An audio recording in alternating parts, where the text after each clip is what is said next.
Hey there, and welcome. You've heard it a million times in movies, right? Roger that. Mayday, Mayday. But have you ever actually stopped and wondered where that secret language even comes from? Well, today, we're going to pull back the curtain on the hidden history behind the words that connect pilots and soldiers through the chaos of the airwaves. And trust me, it's a story that starts way, way before the first plane ever left the ground. Right? It's a great question. Why all the weird code words? Well, it turns out this isn't just random slang. It's a very carefully engineered system, and it was born from a life-or-death need for perfect clarity. The story of how we got it starts more than a century ago, not with a voice, but believe it or not, with a simple tap. Okay, so before we could even dream of talking across oceans, we had to solve a much more basic problem. Just pure distance. How on earth do you get a message from one side of a country to the other? Instantly. The first big breakthrough is an absolute game changer, a way to turn simple electricity into language. And that was Morse code. It was basically the world's first digital communication system. I mean, think about it. It's a binary system. An electrical pulse is either on or off, short or long. And with those simple dots and dashes, people could suddenly send incredibly complex messages across continents in the blink of an eye. But of course, with any message, you gotta have a way to say, "Yup, got it." Now, tapping out the whole word received was slow and just plain inefficient. I mean, who has time for that? So telegraph operators, they came up with a shortcut. They'd just send back a single letter, R. Dit da dit. And that one letter became the universal sign for I got your message. Now, you gotta remember that R. Seriously, lock it in your brain. It is the key to this whole story. And then, bam, the next massive leap forward happens, voice radio. All of a sudden, we could actually talk across the miles. It must have felt like absolute magic. But this magic brought a brand new and, honestly, a much more dangerous problem with it. You know the sound, right? Anyone who's tried to tune an old radio knows that shh of static, the crackles, the interference. Well, in the early days of flying or on a battlefield, that noise wasn't just annoying, it was deadly. Getting a message through clearly was literally the difference between life and death. I mean, just think about it for a second. Over a crackly radio, B sounds like P. D can sound like T. M and N are almost identical. Did the control tower say descend to 5,000 feet or 9,000 feet? Did the commander say move to point B or point D? That tiny bit of confusion was a fatal flaw, and it kicked off a desperate search for a solution. So, with no single standard, everybody started trying to solve this problem on their own.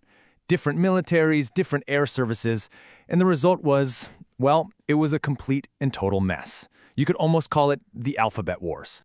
And this just created chaos. You had allied forces basically speaking different languages. The British Navy is over here saying apples, butter, Charlie, while the American forces in the Royal Air Force are using Able Baker Charlie. Just imagine trying to coordinate anything. But look closely. Look at the letter R. While the Brits used Robert, the Americans were already using a word that would become legendary, Roger. Then World War II happens, and suddenly this isn't just an inconvenience anymore. It's a massive, life-threatening problem. To fight together, to win the war, the Allies absolutely had to be speaking the same language. It was a matter of survival.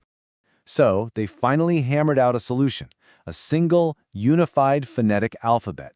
By 1943, they settled on what was called the Able Baker alphabet. And there it is, right there as the standard for R, Roger. So that old Morse code signal for received had now officially evolved into a full word for voice communication. Now, the Able Baker alphabet was a huge step forward, but it had one big flaw. It was still very English-centric. And after the war, when civilian air travel started exploding all over the globe, the world needed a system that was truly universal, something any pilot from any country could use without a hint of confusion. And let me tell you, this was not a quick fix. The International Civil Aviation Organization, that's ICAO, they spent years on this. We're talking hundreds of thousands of tests with speakers from 31 different nations, all to find words that were absolutely unmistakable, no matter what your accent was. And all that global testing led to some really smart changes. Able became Alpha, spelled with an F so non-English speakers wouldn't pronounce it ably. Baker became the much clearer Bravo. And Roger, well, Roger was now so common as a procedure word that using it for the letter R was just causing confusion. So for spelling, they swapped it out for a new word, Romeo. So even though Romeo is the official word for spelling out the letter R today, the term Roger was just so baked into radio procedure that it stuck around. And that brings us full circle. right back to our original question. What do these words actually mean when you use them? Okay, this part is absolutely crucial. Roger simply means I have received your message. That's it.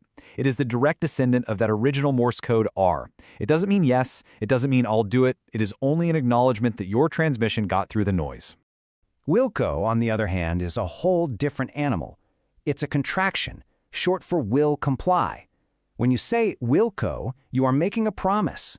You're saying, I understand the instruction and I am going to do it. The difference between these two is everything. And this is exactly why saying Roger Wilco is totally redundant, and honestly pretty unprofessional. It's like saying, I heard you and I'll do it. You only need the one. Think of it like this. You ask your friend to feed your goldfish. They say, Roger. You come home and the fish is, well, not swimming. Why? They only told you they heard you. If they'd said Wilco, they would have promised to do it. Big difference. So what about the most serious call of all, Mayday? This one has such a cool origin story. Back in the 1920s, a radio officer in London needed a distress call that both English and French pilots flying back and forth would understand instantly, no hesitation. He came up with Mayday because it sounds almost exactly like the French phrase Mayday, which just means help me, a word literally chosen for international clarity in the worst possible moment. So, when you strip it all away, what's the big takeaway from all this? It's that these weird words you hear aren't just random bits of cool-sounding jargon. They're the end result of 100 years of trial, error, and some pretty meticulous engineering of language itself. This whole system is built on three core pillars: accuracy, brevity, and clarity. A, B, C. Every single word, every procedure is designed to kill any possible confusion when the stakes are at their absolute highest.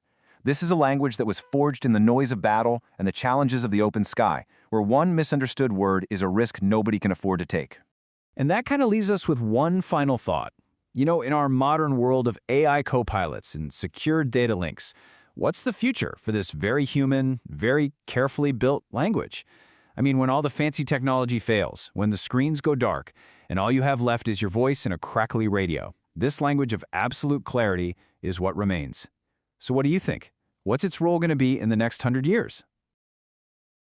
Don't forget to like and subscribe for more How Meets History.